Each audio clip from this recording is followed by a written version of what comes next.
Halo, selamat sore. Oke, assalamualaikum warahmatullahi wabarakatuh. Oke, baik lagi dengan saya Firman, teman-teman ya. Oke, jadi sore ini saya lagi ada di Empang.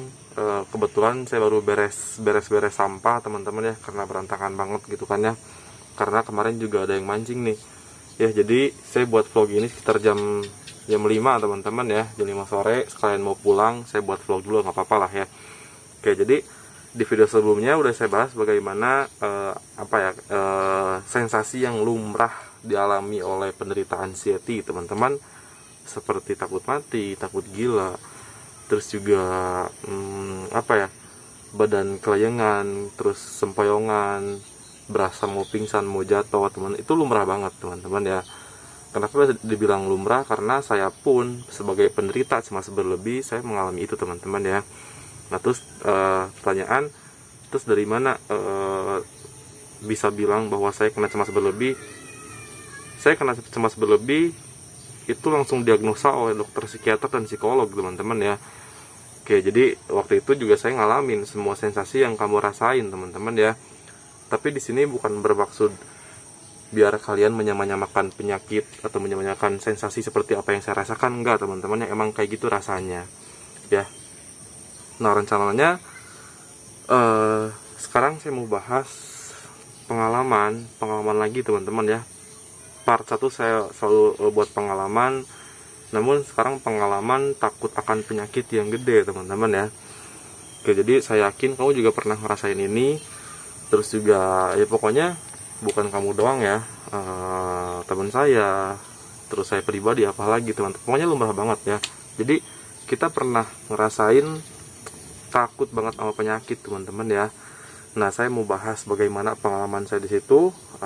Tapi sebelum pembahasan di sini saya nggak lupa, teman-teman ya, karena video part 1 saya menyapa kalian, apa kabarnya teman-teman ya. Semoga yang lagi nonton video ini semoga sehat selalu, bahagia selalu, jauh dari penyakit, jauh dari musibah, teman-teman ya. Terus juga semoga selalu dimurahkan pintu rezekinya ya. Amin. Oke, jadi kita lanjut lagi ke cerita pengalaman saya kena takut penyakit. Tapi mohon maaf sebelumnya saya pakai masker di sini, teman-teman ya, karena emang suka ada yang keliling juga ya. Karena di kompleks saya itu zonanya udah bukan merah lagi tapi hitam, teman-teman ya, udah hitam lah. Jadi kemana-mana harus pakai masker ya, nggak seperti biasanya. Sekarang lebih sepi aja di kompleks itu, makanya saya pergi ke Balong aja lah buat penat, teman-teman ya, karena keluar udah nggak bisa, jalan udah tutup lagi, teman-teman ya, apalagi kota Bandung kan. Makanya ya udah main aja ke sini gitu kan ya, sambil beres-beres atau apalah, sambil nungguin wisuda juga, teman-teman ya. Oke, jadi kita lanjut. Pengalaman takut penyakit ini perlu digarisbawahi, ini lumrah terjadi. Jadi jangan ngerasa sendiri bahwa kamu setelah kena anxiety jadi takut gila, takut mati, takut penyakit. Itu udah pasti, teman-teman ya. Dan kesembuhannya juga udah menjadi satu kepastian. Itu yang harus kamu pegang ya. Mau seberat apapun takutnya, kamu pasti sembuh, teman-teman ya. Jadi ceritanya waktu saya kena anxiety itu kan selepas asar, terus langkah berikutnya mulai kan saya searching penyakit. Dari situ saya baca semua penyakit yang gede, teman-teman ya, dan saya baca ciri-cirinya, terus masuk sugesti, terus saya ngerasain, artinya saya sama-samakan dengan apa yang saya baca ya. Padahal ketika pergi ke dokter itu lain lagi ya. Contoh misal saya sakit contoh misal ini kecil banget dan pasti familiar, sakit dada kan ya, biasalah, dada kiri, dada kanan, dada tengah, terus lambung, perut, atau apalah, itu udah pasti banget, teman-teman ya. Nah, dari situ saya searching penyebab sakit dada gitu kan. Emang sempat sih sakit dada kiri kanan, terus agak ngilu dikit lah ya, jadi kayak dicubit gitu loh dalamnya ya. Nah, saya kan nggak tahu, minim banget pengetahuan tentang medis. Waktu itu kondisinya saya nggak mau pergi ke dokter karena emang takut banget, takut diagnosa apalah. Padahal saya butuh jawaban yang pasti. Sementara saya itu masih takut pergi ke dokter, padahal itu yang membuat lama sembuhnya, itu yang membuat jadi nggak ada satu kepastian, teman-teman ya. Jadi yang bisa saya lakuin hanya menganalisa apa yang Google utarakan. Sedangkan saya sendiri nggak bisa menganalisa mana yang positif mana yang negatif teman-teman, jadi milihnya tuh yang negatif mulu ya. Contoh misal saya sakit dada nih, terus keluar kan ciri-cirinya itu kan ada jantung lah terus asam lambung, masuk angin. Nah di situ saya pasti milih yang jantung teman-teman ya, yang jantung. Nah dari situ langsung masuk ke self diagnosa, jadi mendiagnosakan diri sendiri. Dari situ saya ke sugestiin karena penyakit jantung itu ciri-cirinya mudah lelah. Nah tiba-tiba mudah lelah ya, jadi jalan berapa apa ya, nggak jauh lah tiba-tiba lelah, tiba-tiba keringat dingin, saya masih ingat ya, terus tremor. Habis dari situ saya baca lagi, ternyata ciri-cirinya sama banget sama sakit jantung teman-teman ya. Pokoknya apa ya, ciri-ciri semua sakit jantung saya baca. Nah seketika itu saya ngerasa gitu, kok ini semuanya ada di saya gitu. Jadi itu maksudnya ke psikosomatis teman-teman ya. Nah dari situ kan mulai nih, jadi dari cerita takut jantung itu panjang banget teman-teman ya, sampai kan saya bicara sama dokter psikiater ya.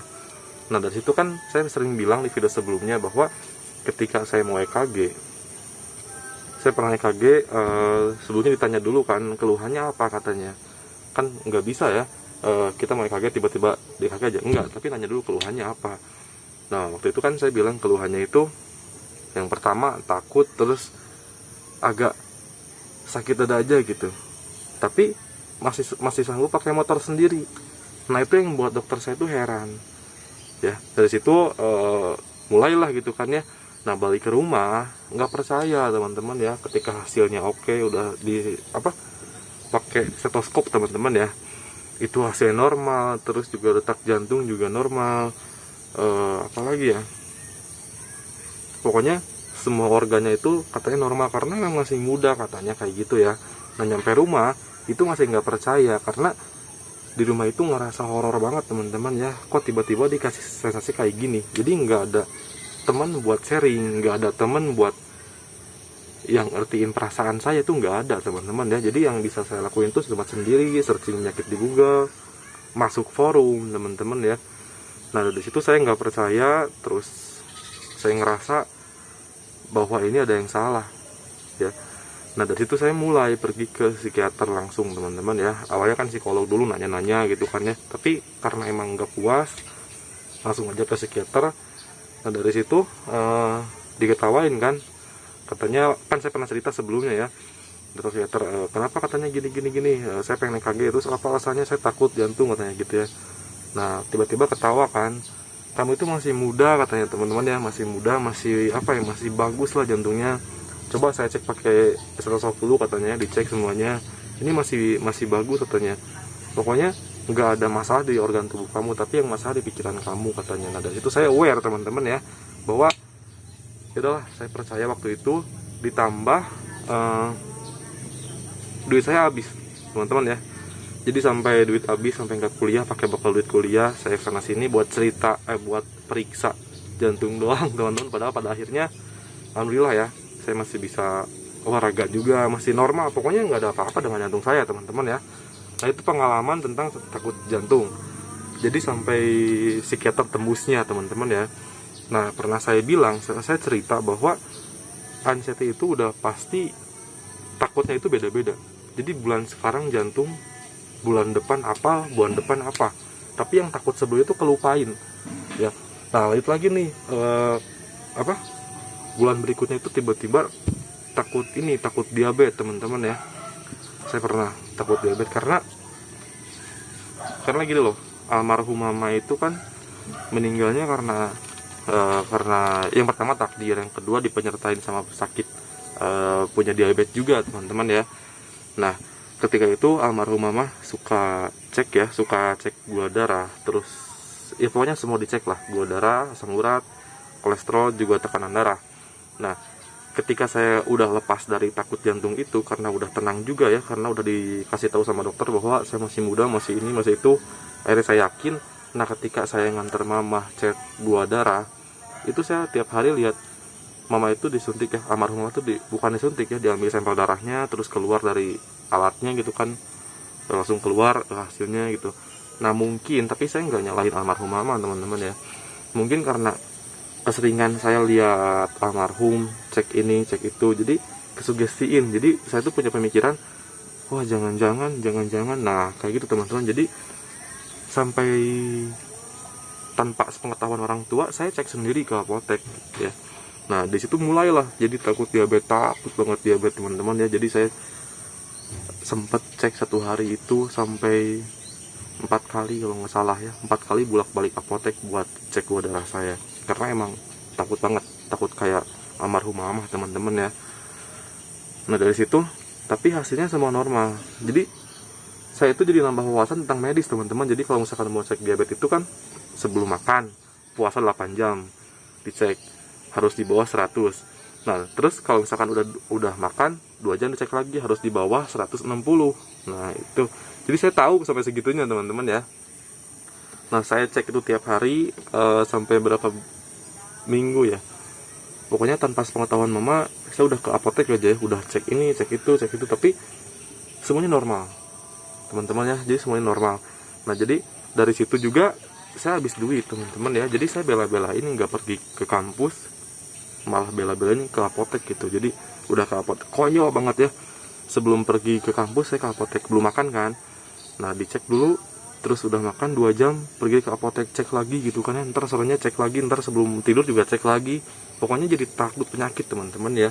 Nah dan ini bukan dibilang normal ya, ini normal buat orang anxiety, tapi nggak normal buat orang yang nggak kena anxiety teman-teman ya. Jadi takut akan penyakit itu sesuatu hal yang udah lumrah. Jadi kamu nggak sendirian di sini teman-teman ya. Terus juga kamu harus punya pegangan, terus juga kamu harus percaya intinya teman-teman ya, bahwa ini tuh cuma takut doang, bukan berarti iya. Ngerti nggak sih? Jadi kalau misalkan kamu takut punya pengalaman, bulan ini takut jantung, terus bulan depan beda lagi takutnya, kamu harus segera sadar ya. Kamu juga mikir, loh kok sebelumnya takut jantung tapi kemana ya.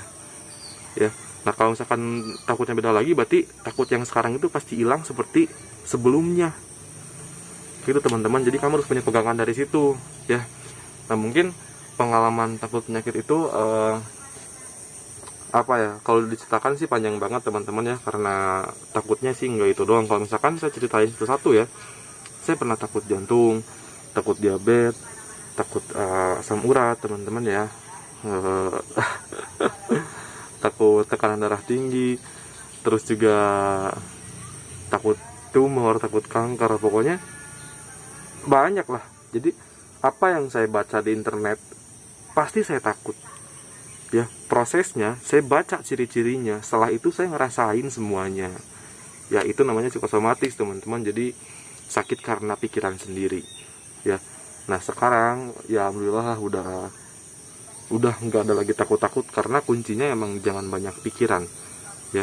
Terus jangan suudon juga teman-teman ya. Tuhan ngasih kita kesehatan tapi kita nggak percaya, jangan kayak itu teman-teman ya. Nah mungkin buat pengalamannya seperti itu teman-teman ya. Mungkin kalau saya bilang cerita semua itu nggak akan cukup, karena panjang banget lah buat takut penyakit ini ya, sampai saya berhenti kuliah karena takut penyakit ya. Nah kayak gitu mungkin teman-teman buat pengalamannya. Jadi mohon maaf kalau misalkan cerita di sini cuma sekedar pengalaman doang, karena emang ini apa ya, buat awal videonya. Ntar part 2 nya saya buat solusinya teman-teman, dan part 3 nya saya kasih kesimpulan seperti biasa ya. Nah mungkin kayak gitu doang teman-teman. Jadi mohon maaf kalau misalkan ada kata-kata yang gak enak atau kata-kata yang menyinggung hati ya teman-teman ya, mohon maaf. Terus juga mohon maaf kalau misalkan videonya apa ya, garing teman-teman. Mohon maaf ya, karena emang saya mau niatnya emang menceritakan pengalaman untuk hari ini ya. Oke jadi kayak gitu aja buat videonya. Terima kasih buat kamu yang udah nonton dari awal sampai akhir. Saya doain semoga cemas berlebihnya hilang besok teman-teman ya, amin. Oke jadi gitu aja. Assalamualaikum warahmatullahi wabarakatuh.